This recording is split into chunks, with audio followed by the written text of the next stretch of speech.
Телефестивальда Жалал Абад областык Барпы атындагы Кыргыз драма театрынын спектакли алгачкылардан болуп көгүлтүр экранда көргөзүлдү. Адыл Абдивахитов аталган театрдын көркөм жетекчиси.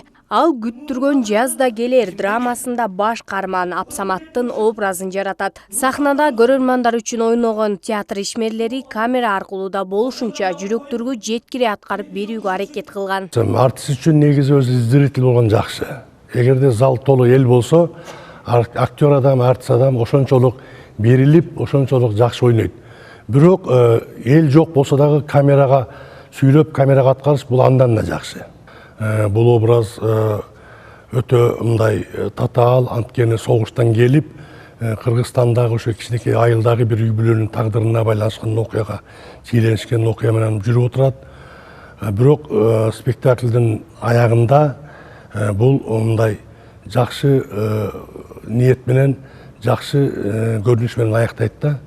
Ошон үчүн бул спектаклди элге тартуулаган турабыз. Театрда коюлган эмгектер жандуу аткарылышы, жеткиликтүүлүгү, образдуулугу менен көрүүчүлөрдүн жүрөгүнөн орун алат. Сахнадагы оюн менен экран аркылуу чагылдырылган оюндун айырмасы чоң. Себеби камера эффекттерди берип, кемчиликтерди жашырып, же тескеринче таасир калтырбашы да ыктымал. Бирок чыгармачыл топ менен техникалык топ бирге жуурулуша иштеген күндө эмгек текке кетпейт. Камера менен сахнанын айырмасы бар. Себеби дегенде камерада жакшы эффекттер сахнадагы бузулуп калышы мүмкүн.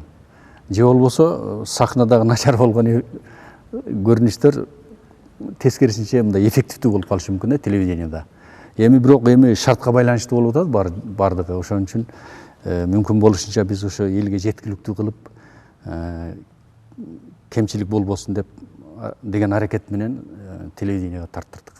Улуу жеңиштин 75 жылдыгына карата республиканын театрлары жеңиш майрамына спектакльдерди даярдап жатышкан. Бирок учурдагы абалга ылайык фестиваль онлайн форматта өтүп, өлкө боюнча 14 театр катышууда. Маселен, фестиваль театрда өткөрүлсө, эл массалык топтолмок эмес. Ал эми теле аркылуу республиканын 7 дубанында кыргызстандыктар бир жума бою согуш жылдарындагы тагдырларды көрүп, республиканын актерлорунун эмгектерине күбө боло алышат. Калыстар тобу дагы онлайн форматта иштейт.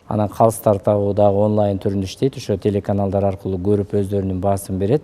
Анын курамын мен азыр ачык айтпай эле коеюн, себеби дегенде ал жерде биздин белгилүү театр сынчылары, эл артисттери ошо жабык иштесин деп атабыз. Анан жыйынтыгында белгилүү болот кимдер иштегендиги. Анан биз ошол ар бир театрда коюлган спектакльдердеги мыкты образ жараткан инсандарды, койгон режиссерлорду жана ошондой эле коллективдерди жыйынтыгы менен баалап, 28 күнү кечинде бул фестиваль аяктайт. 29 күнү биз атайын ошо түз эфирде ошол жеңүүчүлөрдү жарыялайбыз. Кошумчалай кетсек, телефестивалды көрүүчүлөр 22 июндан тартып 28 июнга чейин күн сайын саат 12-де жана кечки 7-де көрө алышат. Бетме-бет Жамиля, Саманчынын жолу, Атадан калган туяк, Эсимде жана башка спектакльдерди Маданият, Тарых, Тел жана ЛТРдин Илим жана Билим каналдарында жана Маданият, Маалымат жана туризм министрлигинин Facebook баракчасында берилет.